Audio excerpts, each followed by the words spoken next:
नमस्कार, मैं जोनी कुमार एक बार फिर से हाजिर हूँ एक नई वीडियो के साथ। दोस्तों, आज हम बात करने वाले हैं आखिर बीजेपी ने कितना काम किया है और आने वाले समय में कांग्रेस अगर सत्ता आती है तो कांग्रेस कितना काम करेगी। तो हमारे साथ नरेंद्र शर्मा जी, उनसे वार्तालाप करेंगे कि आखिर बीजेपी आने वाले समय में अगर लोकसभा चुनाव तब भी समाप्त और विधानसभा चुनाव आने वाले हैं, कितना काम करके दिखाएगी, कितना आगे बढ़ेगी, वो सभी चीजें हम जानेंगे और सवाल जवाब भी करेंगे। सबसे पहले हमारे चैनल पर आपका स्वागत है सर।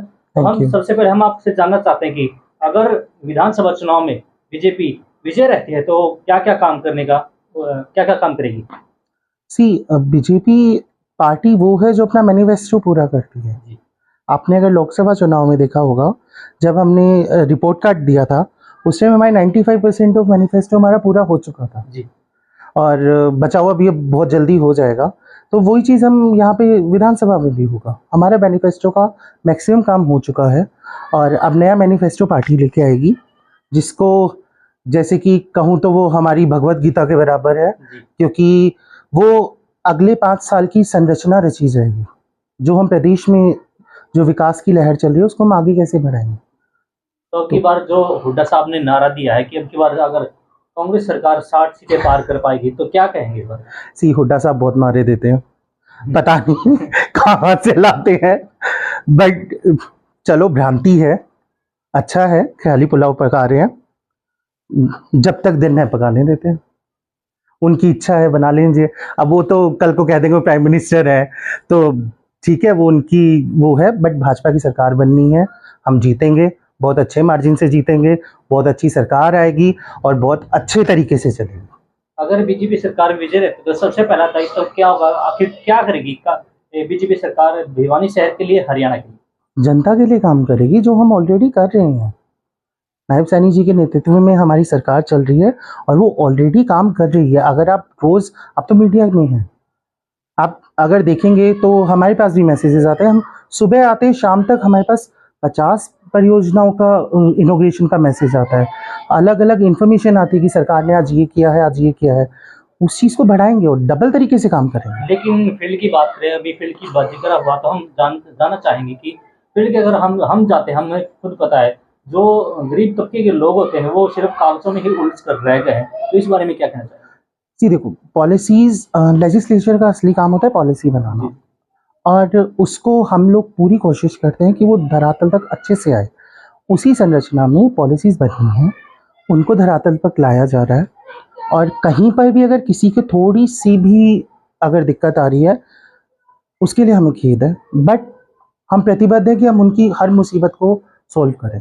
उसके लिए हर कार्यकर्ता लगा हुआ है, सरकार लगी हुई है, पूरा सरकार का इंफ्रास्ट्रक्चर लगा हुआ है और हर लेवल पे कोशिश करी जा रही है कि किसी को कोई जो पात्र है, किसी भी चीज़ का जो पात्र है, उसको किसी तरीके की दिक्कत ना आए और यही आगे भी कोशिश रहेगी। और मुझे उम्मीद है कि बहुत जल्दी जो ये थोड़ी बहुत भी दिक्कतें आई, ये भी सॉर्ट आउट हो जाएँगी, क्योंकि नायब सैनी जी का कार्य का तरीका ऐसा है कि और वो 24 घंटे काम कर रही है। हमारे पास एक ऐसा लीडर है जो कि 24 घंटे खड़े होके काम कर रहा है और वो एक-एक चीज़ को बहुत बारीकी से सँभाल रहे हैं। इसीलिए भाजपा धरती से जुड़ी हुई है।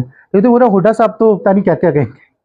दूसरी बात है, कांग्रेस के कार्यकर्ता का यह भी कहना है कि ये जो बीजेपी है वो ईडी की मदद लेकर बार-बार छापेमारी करवाती रहती है। तो ऐसे में बीजेपी भी काफ़ी सवाल उठ रहे हैं और कांग्रेस वालों के सवाल ये बार-बार आते रहते हैं।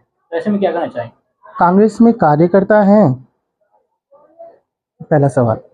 और सी ईडी वहाँ आती है जहाँ आपके काम में दिक्कत है। एक प्रोसीजर है, मैं खुद एडवोकेट हूँ बाय प्रोफेशन। अगर आपके छापा गया है, अगर आपकी कोई इंक्वायरी आई ये है, बात तो जैसे केजरीवाल के घर पे भी ईडी की रेड मारी गई थी और दूसरी बात है केजरीवाल जी का तो आपने देखा है कि बाकायदा सुप्रीम कोर्ट तक उनका केसेस गए हैं। एडवोकेट जी के पास बहुत अच्छी टीम है, उसके बाद भी वो बहुत लंबे अंतराल तक वो जेल के अंदर रहे हैं। कहीं ना कहीं कोई ना कोई बेस है। अगर हम केजरीवाल जी की अगर हम बात के ऊपर हो जाएं, तो कहीं ना कहीं उनके ऊपर जो इंक्वायरी चल रही है उसका बेस है, तभी वो जेल में है। कांग्रेस करता है, जो कार्यकर्ता है उनका यही कहना है कि जो भी अगर बीजेपी के खिलाफ थोड़ा भी जाता है तो उसको ईडी की रेड मरवा कर जेल के अंदर डाल देते हैं। नहीं, ऐसा कुछ नहीं है। अगर आपने कुछ गलत किया है, वो ऑटोनोमस बॉडीज हैं, वो अपना काम कर रही हैं। अब ये कहना कि ऑटोनोमस बॉडीज काम क्यों कर रही हैं, आई थिंक वो गलत है। पहली बार मतलब ये नरेटिव आ रहा है कि ऑटोनोमस बॉडी है वो अपना काम कर रही है, which is like strange. Congress कार्यकर्ता बोल सकते हैं। तो आने वाले समय में अभी आपने कहा कि जैसे महंगाई धीरे धीरे नारा लगाया गया था बीजेपी के द्वारा कि धीरे धीरे महंगाई को कम करेंगे, लेकिन उसी प्रकार से धीरे धीरे देखा जाए तो महंगाई दिन प्रतिदिन बढ़ती जा रही है। जैसे खाने की चीज़ों पर जीएसटी वगैरह लगा, तो आज काफ़ी जो चीज़ें हैं जो गरीब आदमी को सस्ते दामों पर मिलनी चाहिए, वही चीज़ आज दुगने दामों पर मिल रही है। ऐसे में क्या कहना सी देखो, दो चीज़ें हैं। पहली चीज़ जीएसटी की बोलना चाहूँगा। आपने बहुत बड़ा मुद्दा ले लिया है, बातों बातों में ही सही। जीएसटी इस देश की रिक्वायरमेंट है। जी। जीएसटी की मदद से हम बहुत सारी चीज़ें कर पाए हैं। लेकिन खाने की चीज़ों पर भी जीएसटी लगाया गया है ना। जीएसटी एक टैक्स का एक तरीका है। टैक्स पहले भी लगता था, जी जी। अब उसको कंबाइंड करके एक नाम दे दिया गया, गुड्स एंड सर्विस टैक्स, जिसके अंदर एक प्रोसीजर हर सरकार के लिए इजी हो गया, जिसमें स्टेट गवर्नमेंट का हिस्सा है और आपका सेंट्रल गवर्नमेंट का हिस्सा है। वो नाम बदला है। टैक्स पहले भी था, जी। अब वो पहले उन्होंने 25 नाम दे रखे थे, कोई सेस आ जाता था, कोई टैक्स आ जाता था, कोई कुछ और आ जाता था। अब उसको कंबाइंड करके जीएसटी का नाम दे दिया। अब मतलब कि खर्चा ज्यादा, आमदनी कम। हमारे बजट इतना है बट हमारा खर्चा इतना ज्यादा है। अब वो चीजें धीरे धीरे कम होती जाएगी। उसका बहुत बड़ा कारण हमारा जीएसटी है। अब रही बात महंगाई की, सरकार बहुत सारी पॉलिसीज लेके आई है राशन के लिए, गरीब तबके के लिए स्पेशली राशन का हमने बहुत सिंपलिसिटी कर दिया मैं है। आपको बीच में रोकना चाहूँ, राशन की बात की जाए तो आजकल ऐसे जो राशन उन्हीं लोगों को मिलता है जिनके राशन कार्ड बने हुए हैं, लेकिन आजकल जो अगर गांव की बात करें तो राशन कार्ड उन लोगों के बने हुए हैं जिनके पास ऑलरेडी अच्छी खासी जमीन है, जायदाद है, उनके राशन कार्ड ये चेंजेस हो रहे हैं। जिनको चाहिए राइटली जो राशन कार्ड चाहिए जिनको, उनके पास तो राशन कार्ड है ही नहीं। राशन कार्ड अप्लाई आप कर सकते हैं, अभी स्टार्ट हो गए हैं। हाँ, भिवानी वालों के लिए बोल रहा हूँ कि। और दूसरी चीज, यही चेंजेस भाजपा करने के लिए आई है। अगर आपने देखा होगा बहुत से नकली जो सरकार आई है तो अब 10 साल हो गए, अब वो चीजें हो रही है। अगर किसी ने अगर गलत लिया है, अगर किसी ने वो लिया, वो जैसे ही सामने आएगा उसका हटता जाएगा। हाँ, अगर किसी को जिसको मिलना चाहिए था उसको नहीं मिला, उसके लिए हम प्रतिबद्ध हैं। उसकी मदद करने के लिए हम लोग प्रतिबद्ध हैं। हम सब लोग उसके लिए प्रतिबद्ध हैं, पात्र के लिए साथ खड़े हैं। अगर किसी का गलत गया है, अगर वो नोटिस में आता है, ऑफकोर्स उनका राशन कार्ड करें। और महंगाई के ऊपर एक चीज कहूंगा, it's a very sorry state of affair कि हमें अभी भी महंगाई का डिस्कशन करना पड़ता है। बट ये सरकार है जिसने बहुत चेंजेस करे हैं और काफी चीजों के अंदर हम कंट्रोल कर पाए हैं। आगे और होगा, और एक उम्मीद और रखता हूं कि महंगाई के साथ साथ अगली बार हम डिस्कशन करेंगे हमारी आमदनियां बढ़ी है, कि महंगाई में हमारी आमदनियां डबल हो जाए, और सरकार उसके लिए काम कर रही है। तो क्या लगता है आपके जो विधानसभा के चुनाव होने और अगर विजय रही तो जो डेवलपमेंट होता है भविष्य में जो गरीब लोग हैं, क्या क्या आपको लगता है वो बहुत सक्सेस हो पाएगा? विजय रही नहीं, विजय होगी। पहली चीज, विजय होगी, जरूर होगी। भाजपा सरकार बनाएगी और बहुत अच्छे से काम करेगी। एक एक इंसान के पास जाएंगे हम लोग, हर गली मोहल्ले कूचे में जाएंगे और हम वहां पे काम करेंगे। और इसके लिए भाजपा प्रतिबद्ध है। भाजपा का कार्यकर्ता निरंतर काम कर रहा है, सरकार काम कर रही है। दूसरी बात है, एक चीज सुनने में ये भी आती है कि भाजपा है वो अपने जो कार्यकर्ता होते हैं उनको चेंज करती रहती है, ये 6 महीने लगा या 5 महीने लगा, उसके अंदर दौरान चेंज करती रहती है, ऐसा क्यों? ये आपको समझना पड़ेगा। भाजपा के अंदर हम कमल सेवक है। हमारे प्रधानमंत्री भी खुद को सेवक बोलते हैं। सबसे पहले वो कहते हैं मैं भाजपा कार्यकर्ता हूं, मैं प्रधान सेवक हूं इस देश का। हम सब लोग संगठन के लोग हैं। भाजपा में पद नहीं होता, भाजपा में दायित्व होता है। ये कांग्रेस और बाकी पार्टियों की चीजें समझ नहीं आती। भाजपा में दायित्व होता है। आपका दायित्व बदल सकता है बट आप कार्यकर्ता रहोगे। आज चाहे हमारे प्राइम मिनिस्टर हो, चाहे हमारे चीफ मिनिस्टर हो, वो पहले कार्यकर्ता है, बाद में उनका पद है। ये ब्यूटी है भाजपा की। तभी अगर आप ये देखेंगे कि भाजपा में मनमुटाव के बहुत कम किस्से होते हैं। पहले तो मीडिया के अंदर ये चलता था कि जब दूसरी सरकारें थी कि इस मंत्री का इससे झगड़ा, इसका उससे, वो चीजें बहुत कम है। और वो एक साथ एक मिनट सब साथ आ जाते। क्यों? सब संगठन के हैं, सबको पता है हम लोग एक विचारधारा के लिए काम कर रहे हैं, हम लोग देशभक्ति के लिए काम कर रहे हैं।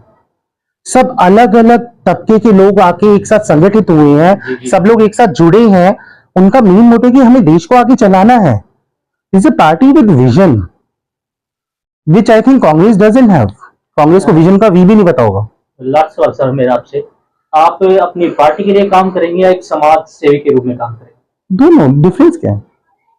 पार्टी मेरी समाज के लिए काम कर रही है, पार्टी मेरी देश के लिए काम कर रही है, तो पार्टी के लिए काम करना आपको उनके लिए भी करना है क्योंकि ये एक्चुअली पार्टी है जिसके अंदर वो ओपनली भारत माता की जय बोल सकते हैं, बाकी को तो सोचना पड़ता है। तो ये है, ऑफ कोर्स हम लोग पार्टी के लिए दिन रात काम करेंगे और बड़े अच्छे से काम करेंगे, और ये भाजपा है, जी धन्यवाद। ये देश की पार्टी है। ओके, ये कह सकते हैं भाजपा टिकट का घोटाला कब होगा? बहुत जल्दी। तो क्या लगता है टिकट आखिर भिवानी में किसके नाम किसको मिले? It's irrelevant. आई थिंक मैं ओपनली बोल सकता हूँ ये चीज, अंदर खाते सारे भाजपा कार्यकर्ता ये बात जानते हैं, मैं थोड़ा सा कई चीजें ओपनली बोलता हूँ। इट्स इरेलेवेंट भाजपा की टिकट किसको मिल रही है, इलेक्शन कमल का फूल लड़ेगा, इलेक्शन भाजपा के कार्यकर्ता लड़ेंगे, इलेक्शन हम सब लड़ेंगे। हमारे पास आज की डेट में 50 कैंडिडेट हैं, थोड़े दिन और चले जाओगे 100 हो जाएंगे एक सीट पे, और 150 हो जाएंगे। हमारे हर कार्यकर्ता इस चीज में सक्षम है कि वो टिकट पे लड़ सकता है और संगठन उसके साथ है। तो इट बिकम्स टोटली इरेलेवेंट कि किसको टिकट मिले, वो संगठन को डिसाइड करना है। वो जिसको भी टिकट देंगे हम लोग उसको सपोर्ट करेंगे और दिलो जान से सपोर्ट करेंगे, चाहे कोई हो। आप नहीं चाहेंगे कि सर टिकट आपको मिलनी चाहिए? वो संगठन का फैसला है। सी, मैं ये चीज बार बार मैं रिपीट करना चाहूंगा, और आई थिंक ये मेरे लिए मैं सब अगर भिवानी के अंदर तो मैंने देखा है जो टिकट की दौड़ है, हर कोई ये चाह रहा है कि टिकट मुझको मिले चाहिए, मुझको मिले सी, चाहिए। मैं पुराने परिवारों से आता हूँ। जी जी। मेरे पापा प्रदेश उपाध्यक्ष रहे हैं और वो बहुत शुरुआत की स्टेज में भाजपा से जुड़े थे जब भाजपा शुरू हुई थी। आपके पापा का शुरू नाम था? नरेंद्र शर्मा जी, स्वर्गीय नरेंद्र शर्मा जी। हाँ, तो हमें इस चीज की गहराई पता है जी जी। और हम संगठन को, हम उसके सामने मस्तक हैं। तो ये चीज कहना कि टिकट मुझे मिले या किसी को मिले, तो आप एक तरह से संगठन पे आप विश्वास नहीं रख रहे। संगठन जिस पे विश्वास करके भेजेगा हम उसके साथ है, पूरा सपोर्ट है। चाहे वो मैं हूं, चाहे आप हो, भाजपा में आ जाओ, टिकट लेके आ जाओ, आपके लिए कैंपेनिंग करूंगा, चाहे कोई आ जाओ। वो क्योंकि हमें ये विश्वास है हमारे संगठन पे, संगठन बैठ के डिसाइड करे, और ये भाजपा की ताकत है। हमारा पन्ना प्रमुख से लेके हमारे शीर्ष नेतृत्व तक सब इलेक्शन लड़ने के लिए कैपेबल है, सब सक्षम है कि वो इलेक्शन लड़े और सारा संगठन उसके साथ खड़ा होगा। This is the beauty of Bhajpa, और ये संगठन की ताकत है। अब कांग्रेस वाले को हुड्डा साहब को कौन समझाए, है ना, उनको पैसे दिखाना। राहुल नरेंद्र शर्मा जी से बात की, उन्होंने काफी अच्छे सवालों के जवाब भी दिए जो हमने सवाल जवाब किए। तो अब देखना है यदि लोकसभा के चुनाव तो समाप्त हो चुके हैं, विधानसभा चुनाव होने जा रहे हैं, तो आखिर किसकी जरूरत है, किसका प्रभाव भारी होता है, तो आने वाला समय बताए। तो हमारे साथ